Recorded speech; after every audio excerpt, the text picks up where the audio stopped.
Member of the Mental Health Council at Women's India's Chamber of Commerce and Industry. She also writes and has championed various projects and ventures, including Can Support Project IEM Power, ICCE initiatives, Social Law National Service Schemes, NSS, Smile Foundation, United Regions Initiative URI, and has gained some experience in the domain of mental health and behavioral science with Fortis. She has been writing for Youth Ki Awaaz and was also featured on various platforms such as Young Influx and the Armchair Journal for her work. Vridhi tries to firmly support the cause of social justice as well as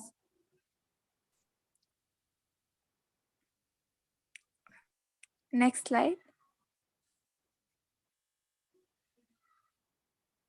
Going Okay. ahead, we welcome Vridhi. Okay. Thank you so much for the lovely introduction, Krisha. I couldn't hear you in the middle, so I couldn't really follow up. But today I'll be talking about the differences between mentoring and coaching while also embracing and trying to sort of integrate the differences and coming up with a different approach for the same. So I'll start off by explaining the definitions of the two. Just a second. I think somebody is saying that. Okay, never mind. I'll continue. Uh, yeah. So I'll start off with the definitions of mentoring and coaching to, enlighten you all.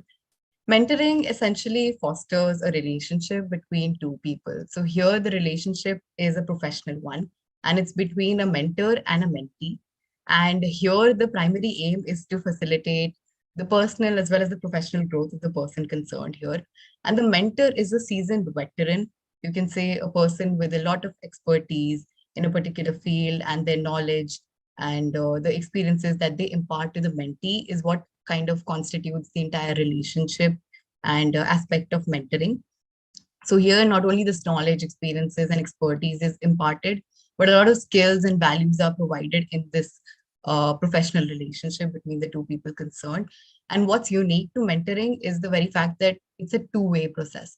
So it involves a mentor and a mentee. It doesn't involve anybody else. And one more thing I would say is important here is that the mentee is the one who reaches out to the mentor to seek their counsel and advice. So the area, or you can say field, that they wish to aspire to pursue.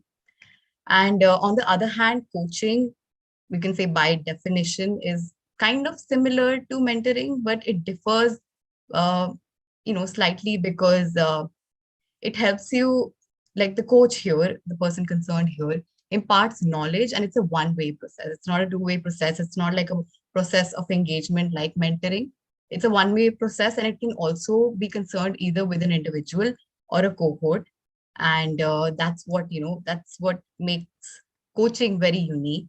And the knowledge learned here is not, you can say, by and large concerned with the individual, but with a specific goal in mind, say to impart certain knowledge during a specific course of time. So that's the nature of coaching, and this is how it kind of differs from mentoring. They're not very unique to one another because they both, combined, they facilitate the entire process of personal and professional grooming, growth, and development. So that's what I wanted to highlight in the definition aspect. Then moving on to the differences, now I'd like to cover three facets here. First is of the goals, and second is of the approach, and third is of the methodology between mentoring and coaching. So mentoring essentially helps you identify an individual need. Since I mentioned that an individual has to, actively seek out a mentor to seek their counsel and guidance to further their, career prospects and growth, and seek the right kind of counsel and knowledge with regards to the same. So the mentoring process involves a lot of road mapping with the support, guidance of the mentor concerned here, and helps an individual come up with some tracks, options to achieve those goals that are in mind, or the desired ends that have been kept in mind. And one thing that's really holistic about mentoring is the very fact that it doesn't only focus on helping the individual concerned achieve their desired ends, but also transforms the person entirely into a different being. And it's not just, that's why I talk about it as something that helps you facilitate personal as well as professional growth. So that is unique to mentoring only. And it kind of moves ahead with a very solution oriented approach. So an individual reaches out to, like a mentee reaches out to a mentor, and they're seeking counsel, say, not just in the entire field that they wish to pursue, but a specific area, or they're trying to explore their options in the particular field. So they're asking the mentor for their counsel, expertise, and solutions are provided, and a sort of orientation is also built during the course of mentoring between the mentor and a mentor. So these are the kind of goals that are kept in mind when we talk about mentoring. And moving on to the coaching aspect, and since we're talking about goals here, coaching particularly fosters an action plan. And here, as I mentioned earlier as well, specific ends are supposed to be achieved.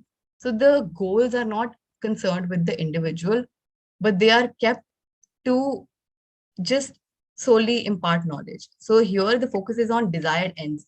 While you can say personal growth can be a part of it, but it's not entirely something or holistically done during the course of coaching. And the process happens, there's a process and there's a specific limitation as well. So the main difference between mentoring and coaching here is that mentoring can be long term, and the duration is also set by the mentor, between the mentor and the mentee. So that's something they decide, and it kind of honors the individual goals that a person has in mind. But coaching is very short term and it's limited. So I can give you an example of, say, academic coaching, right? So while we're, pursuing our academic interests, say we have to coach for certain exams, right? Those exams are supposed to be held on a specific date. So you have to seek the coaching before that period. You have to be, exceedingly prepared, and you should know your strengths and weaknesses before you appear for the exam. So coaching is facilitated during that course, and mentoring can be long term because there's no end to mentoring. But again, like, people try to strive to, so the person, like the mentee concerned here, has to set the goals for themselves and the deadlines as well. And the second aspect of the difference that I'd like to cover is of the approach. So I briefly mentioned that mentoring essentially happens to have a very holistic approach. The mentor focuses on helping you further your professional as well as personal growth. So it's transformational all in all. And we can say that a mentee's decisions, choices, and aspirations are put on a pedestal here. So the concern is not just with the desired end, but also with the choices and aspirations of the mentee. So that is the difference in a mentoring approach. And we can say there's also a structure and a framework as to how we can move ahead with it. So, for example, at the moment, I'm here to venture out my opportunities in the field of psychology. I am very convinced that I will be pursuing behavioral science or behavioral psychology, and I would like to further my interest in the field. But I haven't pursued or maybe explored some other domain of psychology, and I don't know if I really possess the interest, aptitude, or capacity to actually pursue it. When you connect with a mentor, this is something that you happen to explore. You happen to realize that there are a lot of options beyond what you think there are, and there are other domains to explore within the spectrum of the field that you wish to go for. So, this is the kind of gap, or you can say this is the kind of understanding that a mentor imparts to you. And this is what makes the entire approach of mentoring very unique and very holistic. And it, fosters self development. Of course, I've emphasized on this point a couple of times. And one aspect in this approach is that a mentor is a professional, and on the other hand, a coach, you can say, is a person who is there specialized to help you specialize in a specific field, or maybe a specific area of a field. So there's a little difference there, but we can say that, the focus of coaching can be also on a collective goal.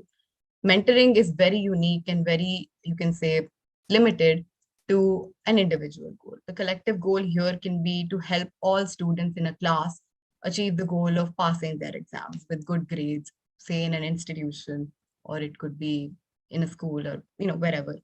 So again, it can be in a group setting addressing a cohort, or on an individual level. And yeah, these are the three facets that I wanted to particularly cover. We can, I think, move on to the next slide.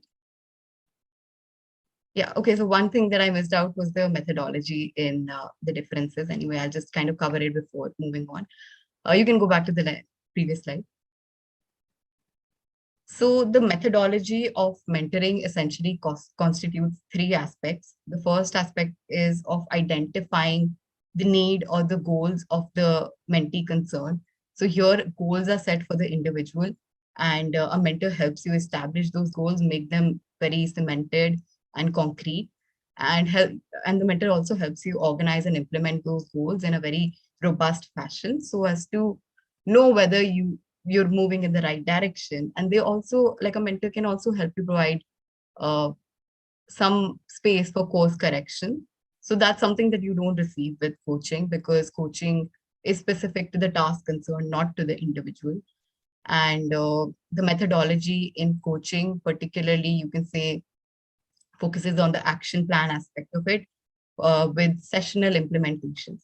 So you say, again, in the case of preparing for a competitive exam, right?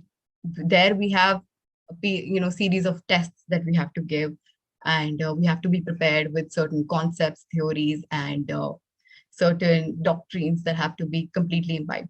So in order to attest the knowledge that you may have, that you acquire from the coach during the course of coaching, you also have to seek a couple of assessments. So the sessional implementation is through the assessments that I'm talking about here, and there is scope for improvement.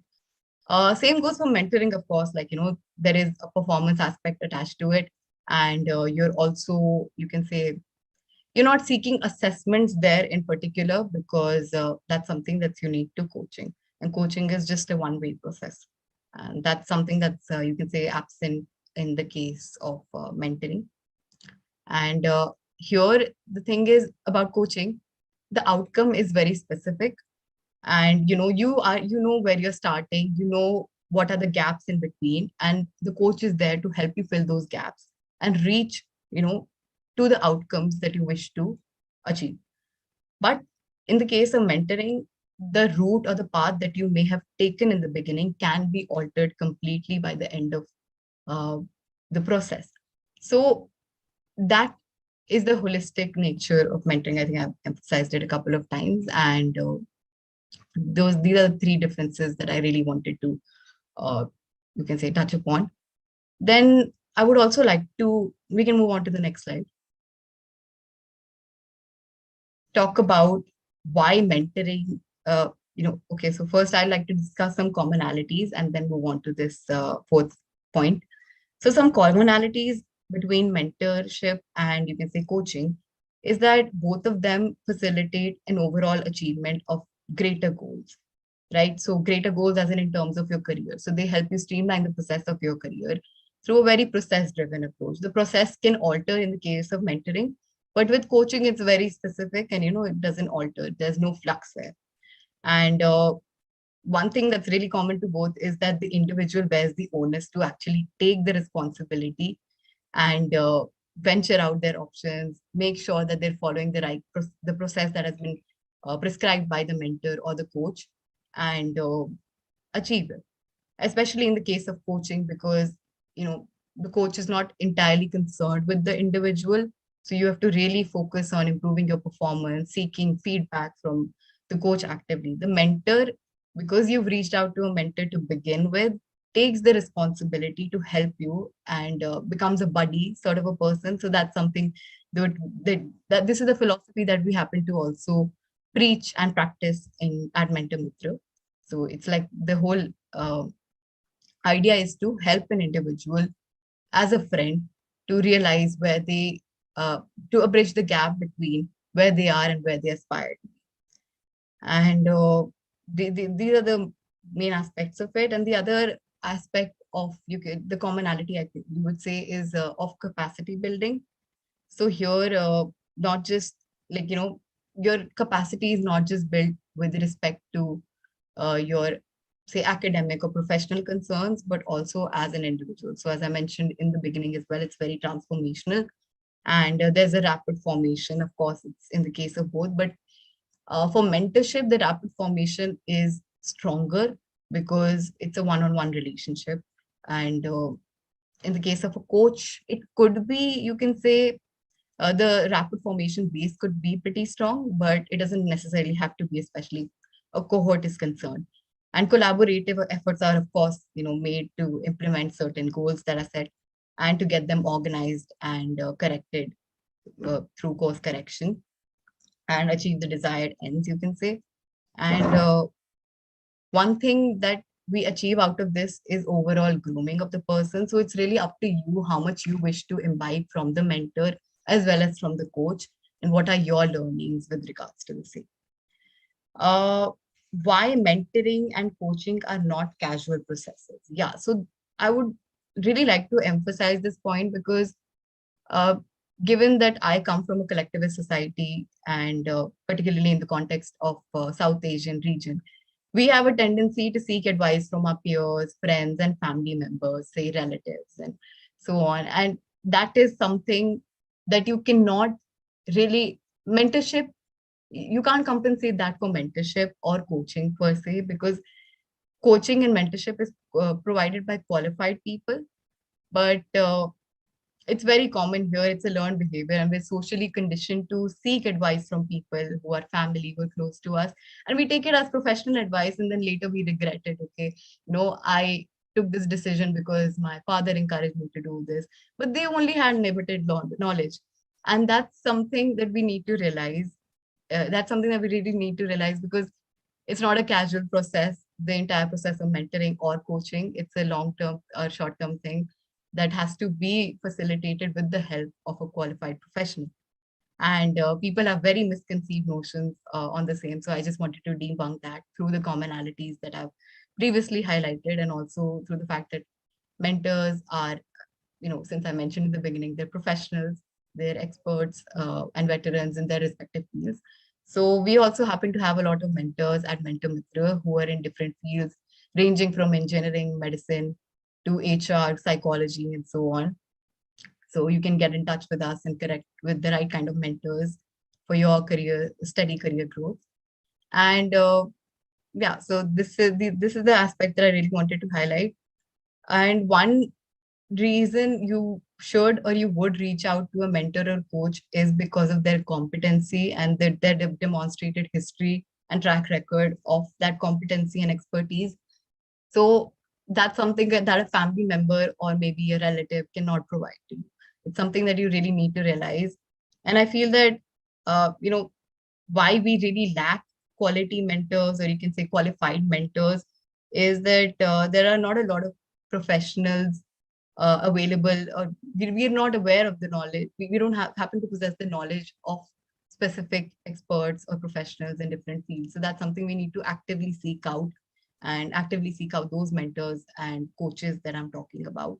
And we lack an understanding as to who can give us this kind of knowledge with regards to our career or life or anything that we wish to pursue. And since I mentioned it's, I think somebody, okay. Anyway, so, and there's also a dearth and dispersion of professionals. So by that I mean is that they're saturated in one area. People who are working in one area. So it's a little difficult to reach out to the right kind of people. You have to actively take the responsibility of doing that and reach out to the right kind of people for this purpose. And I also wanted to talk about how mentoring and coaching as two processes are undermined.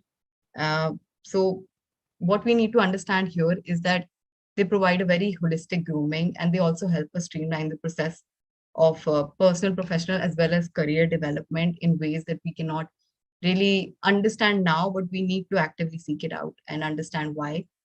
So, yeah, that's the fourth point that I wanted to highlight. Mentoring and coaching in academics and work. Okay, so about this, it's because again, we lack the understanding of who is the right mentor or coach, or who is the right person we can reach out to. And because of this dearth of understanding, we happen to say, in the context of workplace, we happen to assume that our boss is our leader. Or if it comes to academics, in the academic sphere, we perceive our teacher or maybe the principal as a leader. But it's just not restricted to that. We need to know what kind of knowledge we need to seek from them, and how we're going to use that knowledge to our benefit and apply it for the future. So mentors are not bosses, mentors are not just your leaders, but mentors are people who have, mentors and coaches, both of them are people who have some professional knowledge and specialization in their respective fields. So this realization in the academic as well as academic sphere as well as at workplaces is really important. And I know it's very uncommon to have a professional mentor even at a workplace, even after say, sometimes we see people who work in a domain for a long period of time, but they still don't happen to know the scope of their domain, or how much they can progress into it. So mentors and coaches are people who have, like, you can say, a level of competence as well to show that, okay, these are the things that we have achieved and this is how we're going to progress in the future. So they're very sure about how they're also progressing. And if you identify somebody like a coach or a mentor who happens to possess these qualities, then they could be someone who could counsel you, or you could actively seek advice from. And the thing is that mentors and coaches, sometimes in spheres like educational institutions or in sports, or maybe some other performing arts, it's easier to find them because these are unique fields, and not a lot of people have academic interests or interest in sports or performing arts and so on. So there are certain individuals who can help you roadmap your options, who can help you even explore your options. But this need the thing is that we need to understand that there are professionals out there who can help us, and find ways in which we can integrate the learnings, their expertise and their knowledge into our life in order to streamline the processes of our steady career growth as well as personal and professional growth.